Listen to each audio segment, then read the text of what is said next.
in the mist-shrouded woods at the base of Mount Fuji, in a place the Japanese call Aokigahara. The war did not end in 1945. It was stored. This forest, known for its dense, sound-absorbing quiet, became the final mustering ground for an army that refused to disband. They were not living soldiers. They were the spirit regiments of the Imperial Japanese Army units, whose flags, swords, and sealed orders had been brought here by their last surviving officers in the chaotic weeks after the Emperor's broadcast. To surrender these items to the Americans was unthinkable. It would be the final spiritual disintegration of the unit itself. So they were hidden. Company banners were sealed in cedar boxes and buried beneath specific unmarked pine trees. Officers' swords, the souls of their wielders, were wrapped in oilcloth and placed in caves or submerged in the black waters of the forest's lakes.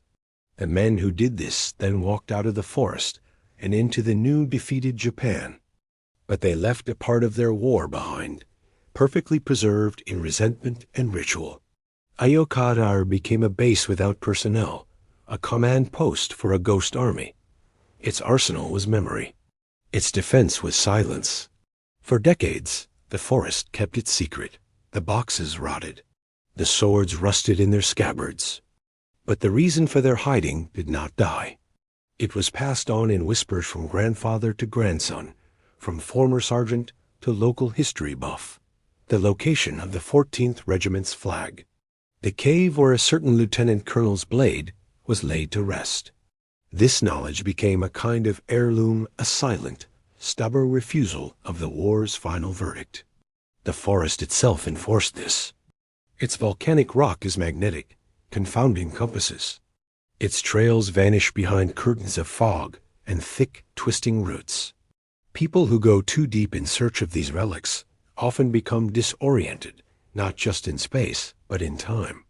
They report feeling watched by figures in outdated uniforms, hearing the faint sound of a bugle call distorted by wind, or finding a clearing that feels unnaturally cold and still a parade ground for the unseen. This base performs no logistical function. It wins no battles. Yet, it remains perhaps the most psychologically potent base of the entire war. It is a monument to the idea that a conflict is not truly over until the last symbol is surrendered. While museums in Tokyo and Washington display captured flags and swords as trophies of a concluded history, Aokigahara holds the ones that were never captured. They are still, in a spiritual sense, on duty. Their war is in a permanent state of ceasefire, awaiting orders that will never come, guarded by a forest that forgets nothing.